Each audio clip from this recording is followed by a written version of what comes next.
Good midday, morning, afternoon, not afternoon yet, but good midday to you, one and all. Our prayer is that you are safe and sound, and the Lord is just blessing you abundantly. That really is our prayer.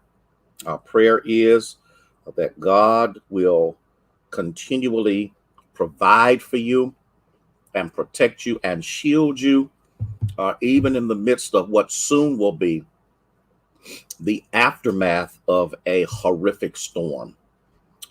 Well, good midday to you. How are you, Gladys? I'm praying all is well with you and yours and that the family is doing good. Rose, I want you to know that we have been lifting you in prayer, okay? Because we know God will bring you through that time of sorrow, and He's able to do it. Daryl, my friend from the great Antioch, where the church got started. How you doing, man? Erica, good to see you. Barbara, Wesley, Nancy, good to have y'all on board with us. We are grateful for each and every one of you. Just kind of looking at a couple of things here, trying to figure out if I'm going to get out here and try to get some of this snow off of the back porch. Danette, how are you? Praying all is well with you. Monica, bless you. Sheely, how are you? Good midday to each and every one of you. I want you to know, Sheely, what you said blessed me so much. I know you saw it. I had to post it. Okay, Winnie, how you feeling? Robert, how are you? Minister Faye, praying all is well with you. I pray that the weather where you are has been decent and all of that good stuff. Sylvia Scott, how are you? Also, the commercial aired. You know what? Somebody messaged or texted me last night that it did air on WKBN. And I want to thank you, Sylvia, for uh, putting my name in as a recommendation. And I will never forget the award that was given to me because of the work that took place. So I was grateful to God for that. Ethel, how are you? Cecile, how are you doing? Praying all is well down in the state of Texas. The storm is passing over. Hallelujah. Okay. And so again, Sylvia, thank you so much. Um, it was just it was just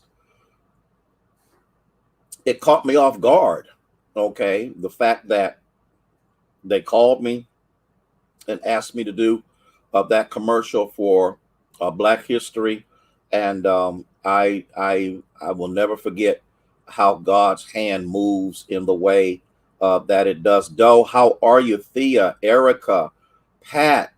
Okay, roads are still icy. Okay, did I do good?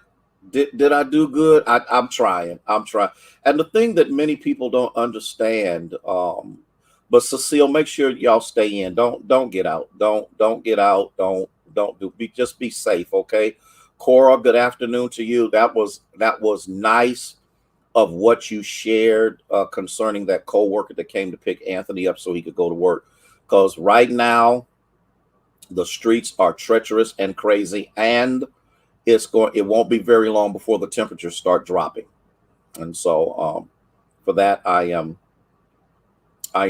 grateful. Yeah, I do what I do not so people recognize what I do. Terry, how are you? Good afternoon, Jaleesa. I do it because it's in my heart. I do it because it's in my heart. I do it because it's in my heart. Sister Thomas, how are you? um did Deacon Thomas have to go to work? I pray he didn't, that he could stay home and be safe. But I know him because he has that determination. Okay.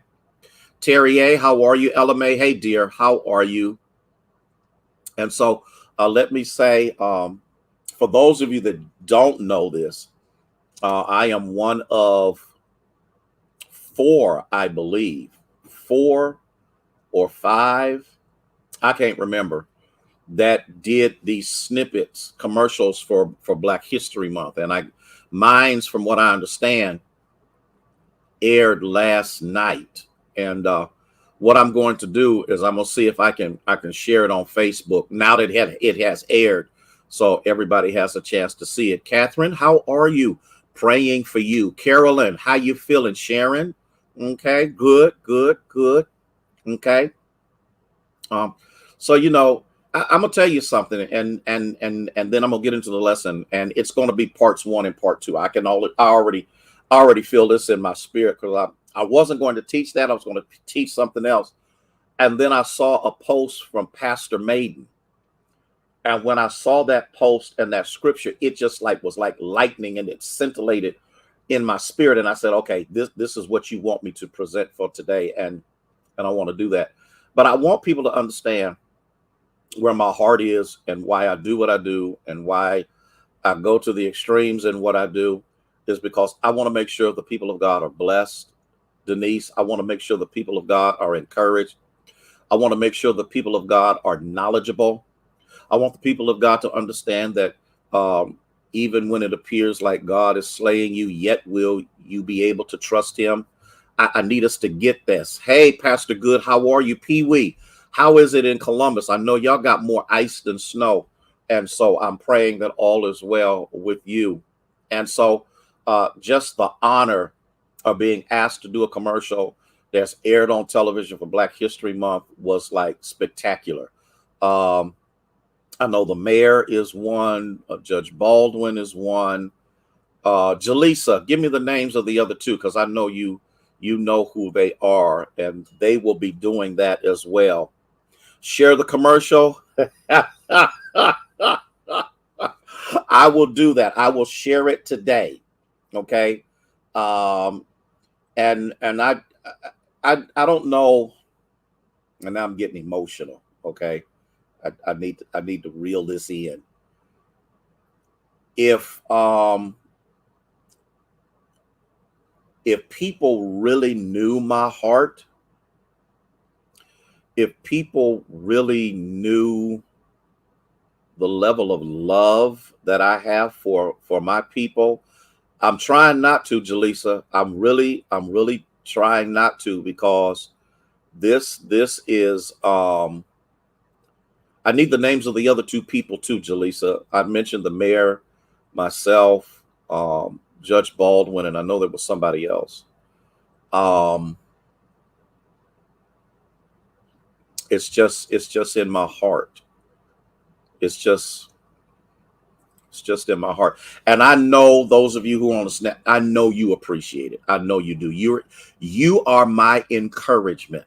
Believe me, just as much as you have shared with me how much I'm blessing you, you don't know how much you bless me. You don't know how much you encourage me. You don't know how much you strengthen me, and you give me the determination in the midst of everything. You're at a level 2. Okay. Yeah, stay in. Don't go nowhere, because the worst level is a level 3. So level 2, because there's nothing but ice underneath this snow. And so all I'm saying is, yeah, Mrs. Audrey Tillis and Mrs.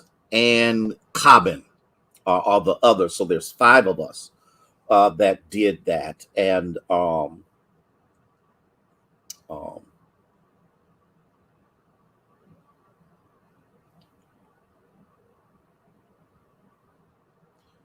let me get to the lesson. I just need to get to the lesson, because there's only one motivation in my life toward the people of God, and that's love. Nothing else. Nothing else.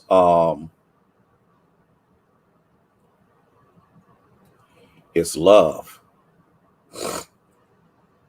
And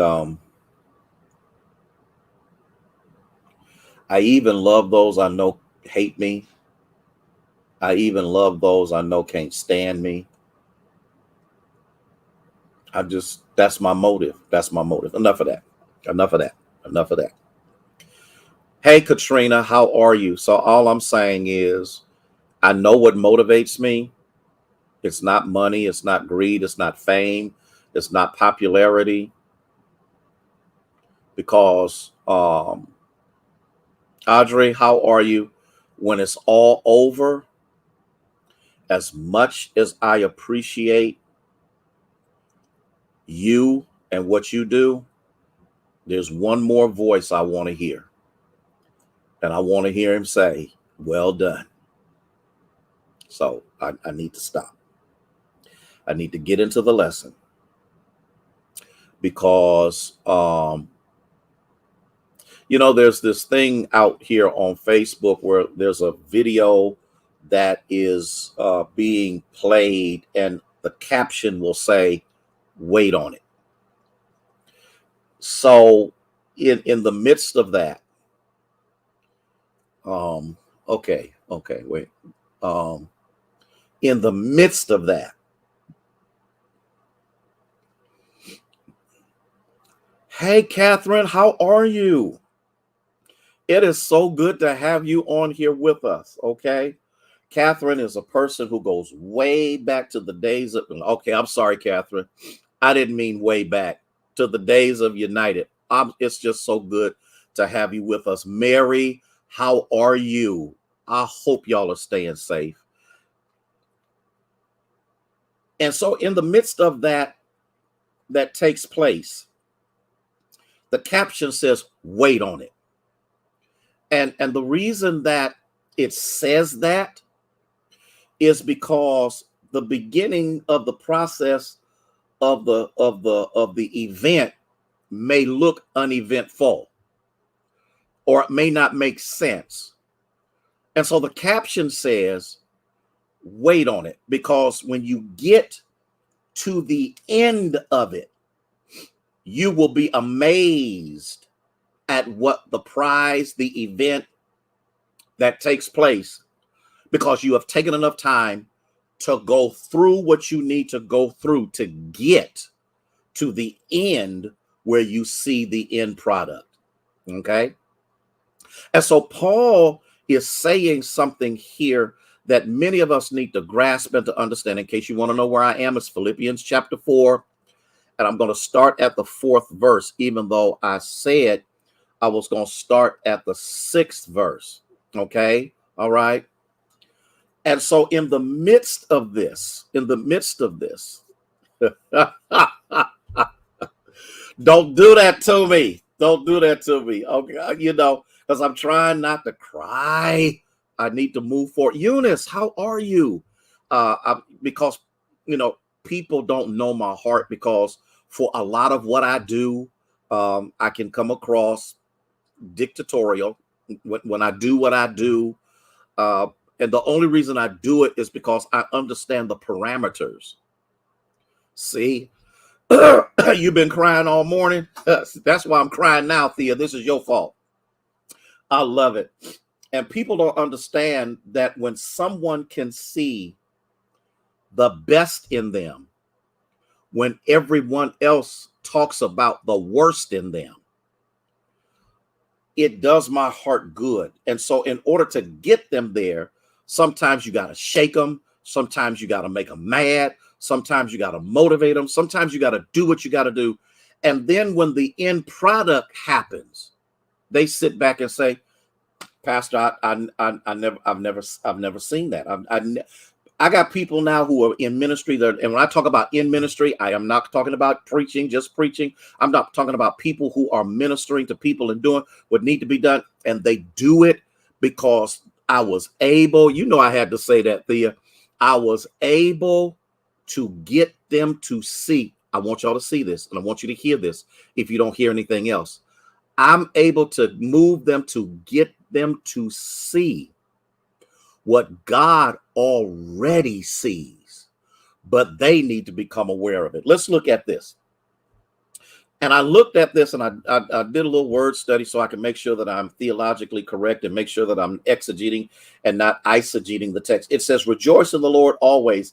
And again, I will say rejoice. Now, in the midst of this, we see that Paul is telling us that there's a certain mindset that we are to have, because if we become lethargic, yep, there's that word. If we become lax, if we become lazy, what will happen is the prize, or what was that we talked about the other day? I'm gonna see how long it takes for somebody to put it in the chat.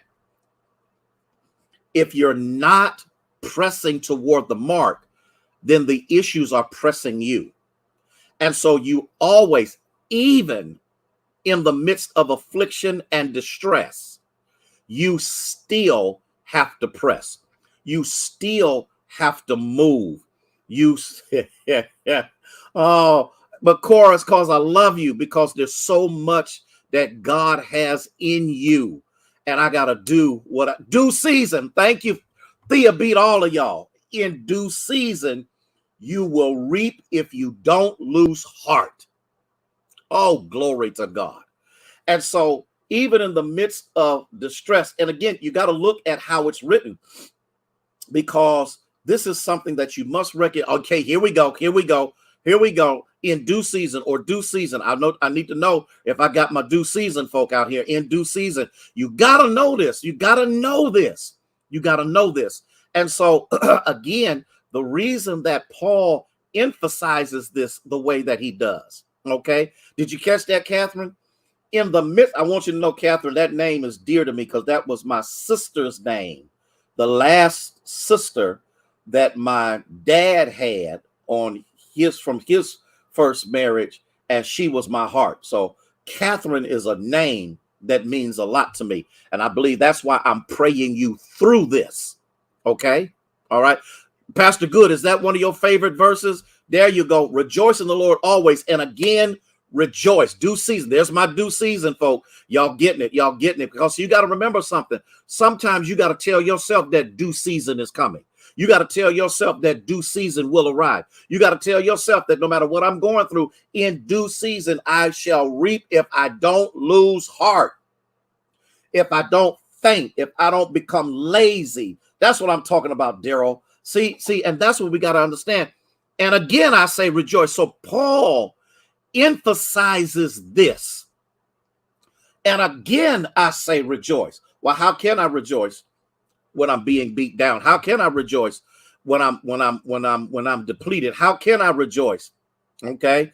How can I rejoice when I'm hurting? I just lost a loved one. I lost my job. I don't have no income. The kids are driving me crazy. I don't know how to do. I don't know how to act. How do I stay happy? How do I? That's what I'm talking about. I got my due season folk in here. Okay. Oh, Pastor Good, you better cut that out, because to everything there's a season, and there are 4 seasons. Oh, see, Pastor Good is my guy. Okay. And Danette, you, I hope I said your name wrong. Right. Okay. And so in the midst of this, he says, I'm going to emphasize it again, because one time isn't good enough. And again, not a problem, Rose. You have a good day praying for you. Okay. No, I will not be on this evening. Well, I don't know. Just watch and see if I pop up, because I ain't sure what the Lord is going to do. Bobby. Okay. And do see, you got to, there you go. See, Sylvia Scott got it. You got to rejoice, because you know you are moving, Roberta, toward your due season, but your attitude determines your forward mobility. I cannot receive, believe, and trust God if I'm bent out of shape and I allow the things that are going on in my life or going wrong in my life to control my behavior. If you notice, out of all of these snapshot teachings that I've been doing over the past couple of weeks, I've been dealing with the issue of behavior, because many saints don't care how they act. They don't care what they say. They don't care when they say it. They don't care who they say it to. But Paul is saying you got to rejoice anyway. Okay. And then it says, okay, let your gentleness be known to all men. And the motive is the Lord is at hand. Now, this is an important point, because many folk try to act like Jesus ain't coming back again. And so he says, let your moderation, or yield yourself, okay? And what you've got to do is you've got to reasonably deal with where you are, trusting that God will bring you through where you are. You will understand that it is the grace of God that gives you the stick-to-itiveness to press on toward the mark. Okay? Moderation means your kindness needs to be seen. Your candor needs to be evident, which means what? You ain't running around here telling everybody's business when someone has confided in you. You are not running around here exposing everybody when someone has entrusted you. Okay, that's it. You got to stay on course. I wish I had somebody that's catching where I'm coming from. And so we need to understand that in the midst of this, we have divine surety. Y'all thought I was going to say divine security. No, we have divine surety. Now, somebody might say, well, what does that mean? I'm sure that he'll bring me through. I'm sure that he'll bring me out. I'm sure that he'll make a way. I'm sure that he'll heal. I'm sure he will deliver. I'm sure he will set free. I'm sure he will provide. I'm sure that he will protect. I'm sure that he'll do this for me. Dawn, are you catching what I'm saying?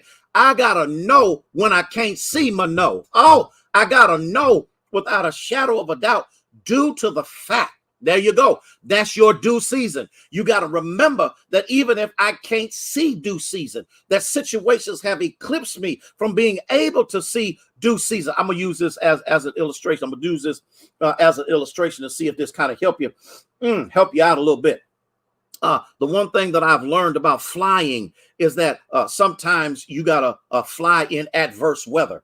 And so I've flown in snow. I've flown in rain, and you can be out on the tarmac and you can see the rain just coming down like crazy and all of that's going on. And so the thing that's so marvelous about it, because the pilot understands that where you are is not where you will be. Oh, Lord have mercy. Can I say that one more time?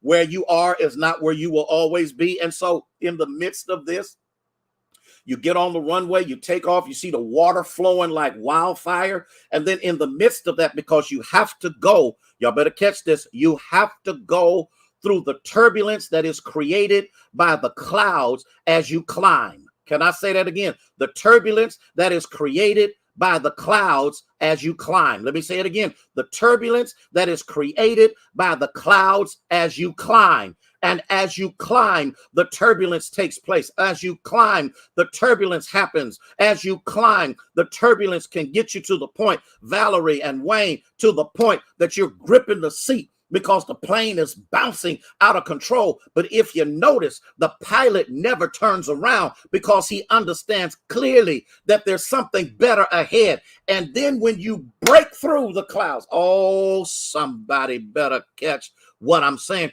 When you break through the clouds, when you break through the turbulence, when you break through the obstacles, the next thing you know, you look up and there's the sun shining. Guess what? And because of that, Carletta, are you hearing what I'm saying? You get to look at what you came through, because what you came through can't touch you again, because you flew through the turbulence, you flew through the wind shear, and because you made it, you're seeing the sunshine. This is what Paul is, oh, glory to God. This is what Paul is trying to get us to understand so we can see it clearly. We've got divine assurity.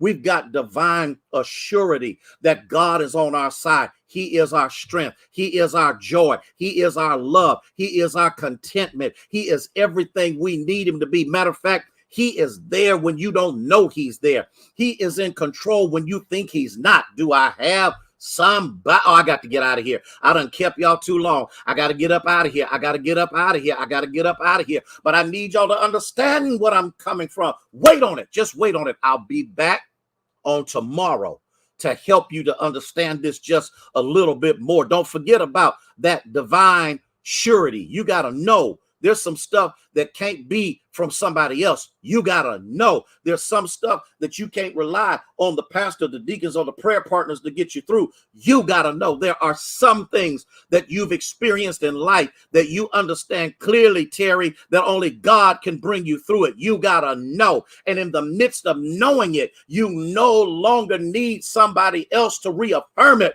because it's already on the inside of you. I'm done. I'm done. I'm done. I'm done. I'm done. Oh, Catherine, breakthrough. Jaleesa, where you at? Breakthrough. Mary, where you at? Sylvia Scott, where you at? Cora, where you at? Valerie, where you at? Yeah. Where you at? Carolyn, where you at? Roberta, where you at? Cecile, where you at? You need to understand that wherever you are right now, Minister Faye, y'all better catch this. Thea, you got to catch this. Erica, you got to catch this. You're going through the turbulence, but when you make it through it, because here we go. Because the engines have the thrust to push you through the obstacles. And you got to remember something. You got to remember something if you don't remember nothing else. This ain't your first flight. Oh, I'm going to wait on you. This ain't your first flight. This is not your first encounter with turbulence. But when you keep climbing and you keep pressing and you keep trusting and you keep believing, when you break through, and you will bounce, but when you break through, you will come through more than a conqueror. I gotta go. Y'all stay off them roads. Stay off the roads. Don't be out there sliding all over the place. Don't do none of that stuff. Y'all stay safe. Y'all do what you need to do so that you can remain strong in the Lord. Love you one and all. Praying for you one and all. Believing God for you one and all. For God will. Can I say it again? God will. There you go. In due season will cause you to reap if you don't lose heart. May God bless you and may he keep you is our prayer.